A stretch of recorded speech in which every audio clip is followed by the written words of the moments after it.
Input कहेंगे। माने machine में जो जो कुछ डाल रहे हैं, हाँ, उसको हम लोग, हाँ, पीसने वाला गेहूं में डाले, मक्का डाले, मान लिया हल्दी पीसना है तो हल्दी डाले, हाँ, चाहे कुछ भी डाले, तो उसको हम लोग इनपुट के रूप में जानते हैं। और जो निकलता है इस मशीन से, हाँ, इसको हम लोग क्या कहते हैं? आउटपुट। आउटपुट, ठीक है। ये इनपुट आउटपुट, बीच में क्या है? मशीन है। क्या है? मशीन है। अब ये मशीन जो है, ये मशीन हमें किसी भी पार्ट डालने पर क्या कर रहा है?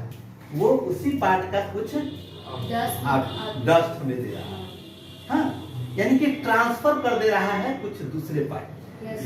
ना, जैसे गेहूं डाले तो गेहूं के आटा मिल जाएगा, मक्का डाले तो मक्का के आटा मिल जाएगा, ना, ये में गेहूं डाले तो मकई के आटा मिलेगा, और चना डाले तो गेहूं के आटा मिल जाएगा। ऐसा नहीं है ना, जब भी होगा, अगर गेहूं डालेंगे तो गेहूं का आटा, मक्का डालेंगे मक्के का आटा, तो ट्रांसफर कौन कर रहा है? आटा में। तो ये मशीन कर रहा है ना। तो मेन काम किसका हो गया? मशीन का।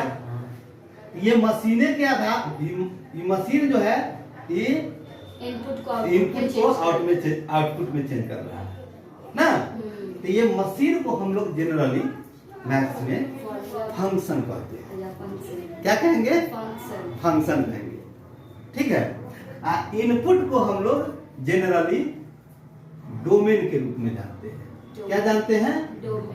डोमेन। इनपुट को हम लोग डोमेन, आउटपुट को हम लोग जानते हैं रेंज के रूप में। किस फॉर्म में? रेंज के फॉर्म में, ठीक है।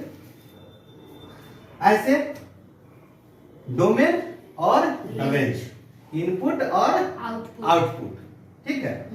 यानी कि इनपुट को डोमेन, आउटपुट को रेंज। इस मशीनवा को हम लोग कह देते हैं फंक्शन एफ। Function F. अब ये फंक्शन जो है, हाँ, फंक्शन हमारा कोई भी हो सकता है। अब फॉर राइट ट्रिगोनोमेट्रिकल, तो ट्रिगोनोमेट्रिकल फंक्शन में 6 गो फंक्शन बोले हैं, साइन कॉस टेन कॉट। तो मान लेते हैं साइन मेरा एक फंक्शन है, साइन मेरा एक फंक्शन है। तो किस साइन किसमें डिफाइन? तो एंगल को डिफाइन करेगा, एंगल का ना वैल्यू देगा, हाँ। तो मान लेते हैं इस फंक्शन का, फंक्शन को हम साइन मान, ठीक है। इसमें डाले इनपुट में क्या? 30 डिग्री, ठीक है। तो ये वैल्यू क्या दे देगा?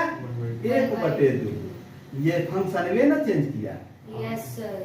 क्यों फंक्शन चेंज किया? क्योंकि अगर इसी में हम tan लगा दे 30 डिग्री पर, क्या लगा दिए? tan लगा दिए, तो ये इसका वैल्यू क्या दे देगा? 1/√3 देगा।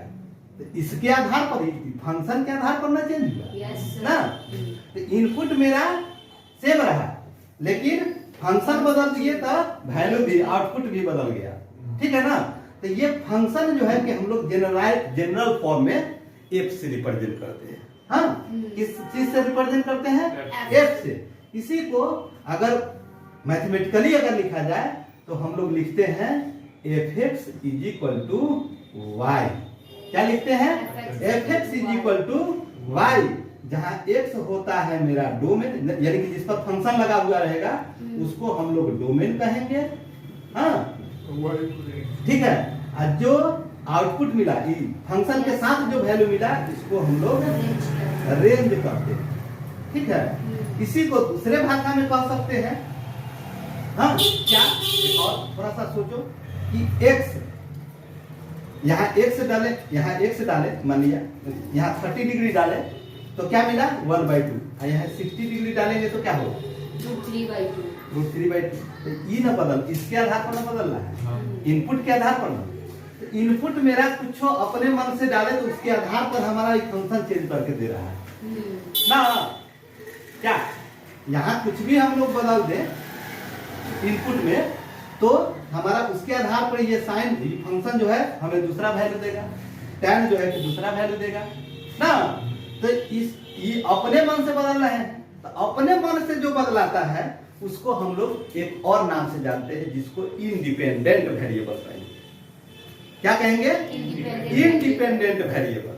यानी कि इस डोमेन को हम लोग जब आगे बढ़ेंगे किसमें, डिफरेंशियल कैलकुलस यानी कि कैलकुलस जब पढ़ेंगे उसमें हम लोग इसका नाम देंगे क्या, इस डोमेन का इंडिपेंडेंट वेरिएबल। इंडिपेंडेंट वेरिएबल, ठीक है, इंडिपेंडेंट वेरिएबल। ये जो हमें प्राप्त हो रहा है इसके एक्स डालने पर जो मिल रहा है, तक मिल रहा है क्या, फंक्शन के साथ y मिल रहा है, तो y यानी कि इसको रेंज कहे हैं फंक्शन में, तो इसको कैलकुलस में क्या कहेंगे, डिपेंडेंट वेरिएबल। यानी कि इसके इंडिपेंडेंट के आधार पे ये मिल रहा है, तो इसलिए डिपेंड किस पर किया, x पर किया, तो x पर किया तो x, इसको हम लोग क्या कहेंगे, इंडिपेंडेंट वेरिएबल। इंडिपेंडेंट वेरिएबल ये डिपेंडेंट